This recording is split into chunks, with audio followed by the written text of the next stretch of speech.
Hello, my name is Glenn Dyer, and you are watching a Dyer-Situation. Today I'm seeing The Circle with Emma Watson, Tom Hanks. No idea what the movie's about. From what I can tell, it's some sort of weird sci-fi thing where Emma Watson joins this company and they're doing something with brains or whatever. I don't know. I'm honestly just hoping it goes all Belko experiment and Emma Watson ends up killing everyone, because that sounds amazing. It probably won't, but, you know, you can always hope. So, yeah, if I honestly have any reservation about this, it's completely illogical. It's mostly just the pain from that Beauty and the Beast remake is still there, so seeing Emma Watson's face at all kind of brings back memories. It has no bearing on this movie whatsoever, though, so in truth, I'm pretty neutral on this. So, let's get into it.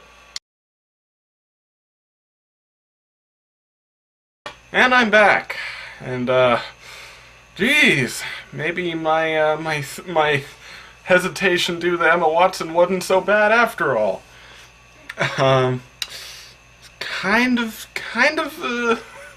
She's 2 for 2 now. 2 for 2, two times in the last couple months that something like this has happened with her. I swear, I think Emma Watson might be this kind of person who puts fake, talents on her resume. You know, of course, when you look at Emma Watson's resume, I'm sure was Hermione in Harry Potter is like in boldface type 20 font, like taking up most of the thing there, and the rest of it is just like a list of things that she think might get her hired. Like one of them is like, I sang a cappella in school once and I'm really good at it. And that's why she got hired in Beauty and the Beast. And for this movie she said, I can do a really convincing American accent. And nobody tested her out on this beforehand, so when she went to the shoot, she was like, hello, I am an American girl, and I talk with an American accent, and I am very convincing. It was so funny. Oh my god, she's terrible. Horribly miscast again. Although not like everyone else in this movie is exactly Shakespeare. There's this one guy, I didn't recognize who he was. He looks very familiar. It's this scruffy looking dude, and I was just like, he played the role of Emma Watson's boyfriend. And I'm like, he looks so familiar. Who is he? At first I thought, oh man, is he the guy from Warm Bodies? But then I realized, no, that guy's like trying to pull himself off as a model. This guy, like, isn't exactly gonna be in any kind of magazine, not for being attractive at least. Like, he doesn't look like a very nice looking guy. He's from something else and I just couldn't place it. But, yeah, he was worse. I'm almost thinking that he was put in this movie solely to make Emma Watson look better, because the few lines they gave him are so bad that I had to cover myself up to stop from laughing. But, like, at a certain point in the movie, basically, Emma Watson's actions kind of put him in a bad spot.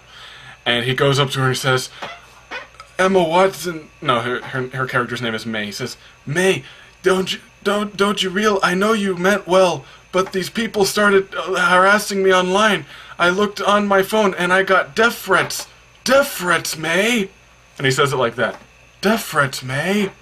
Like it's like a minor annoyance to him. Like, death threats. And then it was so funny. I'm almost wondering if he made up the dialogue on the spot, because like at the end of it, he was like, I can't talk to you right now. Bye. He says it like that. He says, bye, and just goes away. Oh my god. Anyway, I looked him up afterwards, and there's a reason why I remember him, like, not liking him. He's a little brat from Boyhood. That's who he is. Fuck, people now think he has talent, don't they? They're hiring him in movies alongside Patton Oswalt and Tom Hanks. Great for him. He's absolutely awful. This is confirmation of that. Oh yeah, he was playing himself in the other movie. Yeah, and that's why he was so convincing in Boyhood. The convincingest of twat. Yeah, but yeah, here is your confirmation that no, he was just a little kid. They had no idea he'd grow up to be an asshole. That's just what they rolled with. But anyway, that's so what's the actual movie about? That's the interesting part. Acting in this is terrible, except for like Patton Oswalt and Tom Hanks. They do fine, but the movie. Here's the interesting thing. It's about how do you put this? Emma Watson goes to work at this big company, this big hilariously huge company that looks like a college campus. It has a giant fucking wall around it, and it's on a private island, like whatever. And it specializes in like.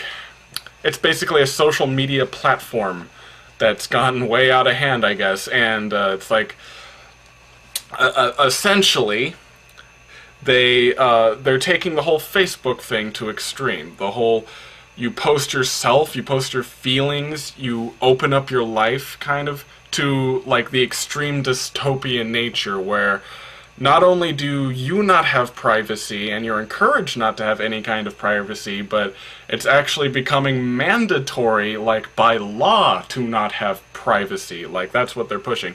And that's an interesting concept, but not only that, they take it kind of a step further in that they don't start you off in that world, in the world where there is literally no privacy whatsoever. Instead, the movie is building to that world, and you can see it building to that world, and it's pretty much reached it by the end. And that's the interesting part, that you don't normally set a movie in that. And honestly, as a concept, I enjoy this movie. But only as a concept. I find the ideas interesting. Especially since I just got my own Twitter account and my own Instagram, and you can use my Twitter to find out about new episodes coming up. And my Instagram lets me share different things about like more intense projects, like what this guy's gonna be involved in. This guy, I call him John. Yeah, you can see him on Instagram. Anyway, that shameless plug is over, but yeah, just where that goes to. I kind of like that part, but it's ruined, and let me tell you why. They ruined it by, honestly, by Tom Hanks and Patton Oswalt's characters. They're by far and wide the best actors in this, but their characters in this movie ruin what they were going for. Or you see, they make it pretty clear in the movie, at least to me, or at least should be obvious to all of you, that it isn't necessarily just a couple of evil businessmen, because that's what they are, essentially. They're the big evil businessmen who own the social media, and they're the ones ruining everything. But that's not what the movie seemed to be trying to get across for most of it. Because it seemed to me, even though, yes, they were capitalizing on this, that it was more like a world shift towards that. And I don't mean to spoiler this, but at the very end, we see like that, like they had ultimately they weren't changing much. Like this is just where things were going. And so, as putting in a big stupid CGI Lorax movie villain in there, it detracts from it. It detracts from that message, you know, that it's honestly just the way things are going. Like, instead they just try to pin it on these two guys, and it weakens it. There's a great moment in the movie, a great funny moment, when Emma Watson, at one point she's just like gone complete vlogger and is broadcasting every single second of her life. As I said, it goes to an extreme, almost to a satirical level, where she walks by this statue, and it's some sort of like structure with, I forget what it was. It was like spatulas or something glued to it.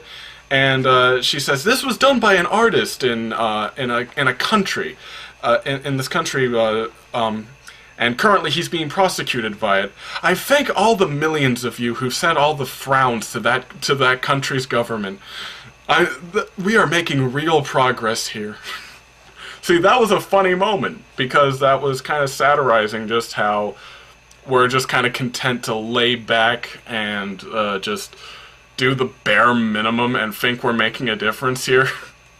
Like, by sending a frown to Saddam Hussein, I'm sure he'll be very upset. Saddam Hussein's dead, I should use somebody else. Sending a frown to Kim Jong-un will hurt Kim Jong-un's feelings, and real change will happen. But yeah, see, that was a clever moment. It needed more things like that, but yeah, as I said, instead it focuses more, at least it seemed to, on the two evil businessmen. And in fact, there's a moment at the end which completely baffled me, in which the bad guys are exposed, our hero triumphs, right? And then it continues on with that happy mood up until the very end. And it's only when you think introspectively that you realize that is really disturbing ending. I'm not going to spoil exactly what it was, but, like, as I said, nothing has changed. Things are still awful. The horrible things that happen in that movie will continue to happen. But because the bad guys are gone, it makes it seem like a happy ending. Is that what they were going for? Is it meant to be, like, just lukewarm and kind of disturbing and backfire? Like, that's the thing. It's hard to tell if this movie is brilliant or incredibly stupid just because of things like that. I really don't think that the businessmen were necessary. In fact, I know a movie where evil businessmen weren't necessary at all. It was a similar concept, and that was Nerve, from last year. In Nerve, similar thing. The progressment of technology, social media, leads to something pretty awful happening. It's a dare game where people anonymously pay money for these people to do increasingly bad things, and eventually, of course, it gets out of hand, and there starts to be, like, murder rituals and stuff. And the great part about that movie is that it was set up anonymously. It was hosted by a billion different people. There was no one person guiding this shit. This was just human nature and society's flaws coming out and exposing themselves. In this movie, they give us guys to blame it on, and that is the stupid people way of viewing it. Like, what Nerve did is, there's no one person to blame it on, instead it's just the collective. It was accountability. But of course in this movie they tried to go for something different. Instead of, like, anonymity they were challenging, it was the exact opposite. It was going completely public and having no privacy whatsoever, and what that can do to you. But here's the thing, And as I said, that could have been interesting if they explored that aspect a little more instead of just pinning it on the one-dimensional villains, you know. And yeah, that is the main gripe with this, I'm afraid. It could have been great. It could have been really good, and there are many things in there, but I still don't think just like that one moment with the frowns is enough to really to really recommend it. Yeah, so I just